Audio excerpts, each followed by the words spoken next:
So a lot of people must understand what it means to present a strong EB1A profile. And it usually stems from this idea of needing a niche. That if you define a niche, you will somehow have a strong EB1A profile. But that is not what EB1A is about. EB1A is about showing how you've risen to the top of your field, and it is absolutely not just to do with a niche, especially in regards to what people think a niche is for EB1A.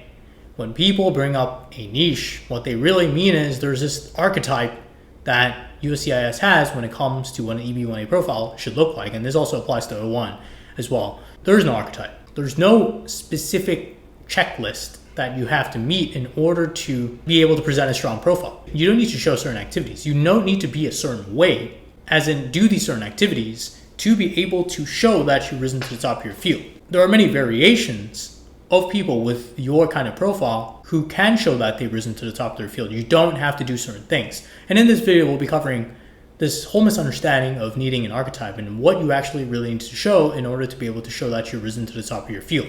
And the focus is really on context and credibility, not really about whether you have a niche or not, or whether you conform to this certain archetype that USCIS has for people in your field. And for those of you who don't know me, my name is Jason, and I work with several top immigration lawyers, which is where my EB1A and O1 profile building insights come from. I also run a paid newsletter for $12 per month, through which you can get access to my newsletter resources, which includes a profile building opportunities database that lists over 400 opportunities categorized by field and criteria. You'll also get access to my private group. My members have been able to find opportunities shared by other members, have been able to find co-authors for papers and articles, and have also been able to find collaborators in general. If you're interested in these resources, check out the link in the comments. But going back to the video, what do you need to focus on then, if not on an archetype or some sort of niche, in order to show that you've risen to the top of your field, in order to be able to present a strong EB1A or O1 profile? What you need to be able to show is a narrative that makes sense. A narrative that shows progression in that you have progressed to a point where you have risen to the top of your field. That's another thing too. You have to show that you've risen to the top of your field, not that you are rising to the top of your field, but that's a different video. But going back to the point, you should be focusing on presenting a narrative that shows that you have already risen to the top of your field, and that is where credibility and context come into play. Credibility in that you want experts to substantiate the claims you have made about how you've risen to the top of your field, and context comes from explaining things, explaining your argument for how you've risen to the top of your field. If you're unable to explain your argument, you're not really going to get far, in that you need to be able to present an argument that makes sense to the layperson, someone who's never worked in your field, for how you've risen to the top of your field. You need to be able to present an argument, and that is where the context comes into play.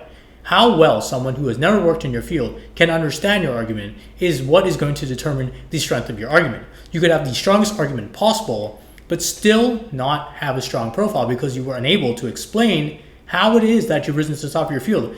People in your field will definitely understand, but people outside of your field, without those assumptions, without that knowledge, background knowledge, they will not understand your argument that you've risen to the top of your field. So that is what you need to be focusing on. That is what you need to be focusing on when presenting a strong EB1A profile. It's not about a niche. It's not about an archetype. It's not about doing certain activities. It is about showing that you've risen to the top of your field, and that is usually through a mix of internal recognition within your company and external recognition within your field, and that is where the activities that you do come into play. But that is what you need to be focusing on an argument that is credible and makes sense, not on a set number of activities or a set type of activities. It's all about credibility and context.